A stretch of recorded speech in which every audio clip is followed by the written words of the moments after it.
So मित्रांनो, धावते पळतेवर आजचा चलचित्र आपण एक बसवलेला आहे. श्रीराम प्रभू आणि हनुमंतरायांची भेट. खूप टाइम कमी आहे, जसं होईल तसं करून घेऊया आणि ब्लॉगला स्टार्टही करतोय. चला तर चलचित्र नक्की पहा. करून कधी भेटेल तुला? अवघ्या 2 मिनिटात आपलं चलचित्र सुरू होईल. तो कॅरेक्टर आपल्या पाठीमागं आहे. श्रीराम प्रभू, लक्ष्मण, हनुमंतराय. जाऊया आणि नाटक सुरू करूया.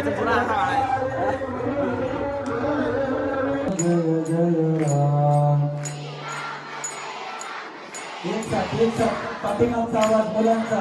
हाताची घडी, हाताची घडी. श्रीराम जय राम, जय जय राम प्रभू. श्रीराम जय राम. श्रीराम प्रभू आणि लक्ष्मण हे फिरत असतात त्यावेळेस नीलला हे अनोळखी पुरुष वाटतात.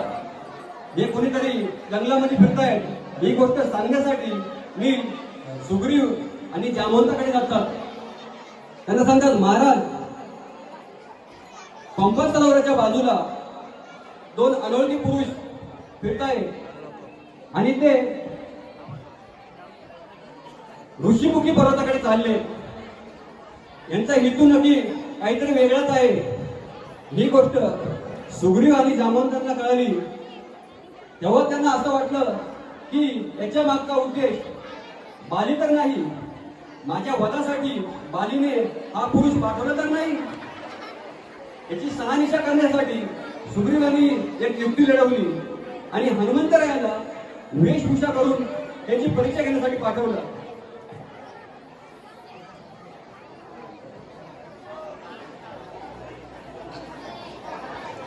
राम दादा, ते 2 पर्वत वाटतायत, परंतु कोणत्या पर्वतावर जायचंय आपल्याला?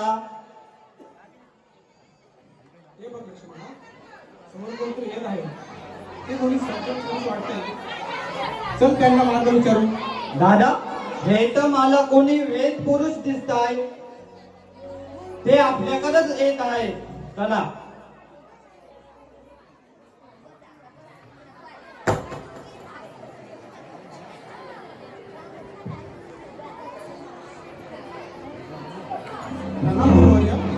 प्रणाम पंडित महाशय. कृपया आम्हाला ऋषीमुख पर्वताकडे जाण्याचा मार्ग दाखवाल का?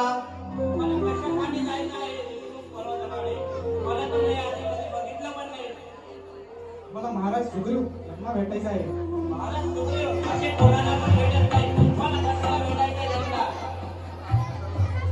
सुग्रीव आम्हाला भेटू शकत नाही, परंतु आम्हाला त्यांचा मंत्री हनुमानाची भेट करून द्या. तुम्ही मला तुमचा परिचय द्या, तेव्हा तुम्हाला हनुमान प्रकट करतो. चांगली गोष्ट आहे. तर मग ऐका, आम्ही अयोध्या नरेश महाराज दशरथ यांचे पुत्र आहोत. मी लक्ष्मण, हे माझे मोठे बंधू श्रीराम. श्रीराम प्रभू श्रीराम. होय होय, हे माझे बंधू मोठे श्रीराम आहेत. श्रीराम, मी तुम्हाला ओळखलं कसे नाही, क्षमा असावी.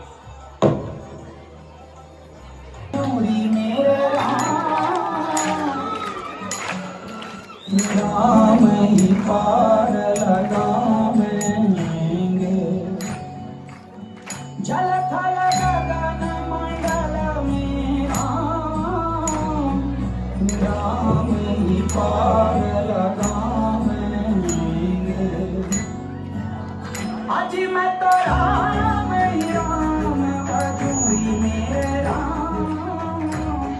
सियावर रामचंद्र की, सियावर रामचंद्र की, पवन सुत हनुमान की, वरदान लखन लाल की. जय श्री राम, जय श्री राम, जय श्री राम.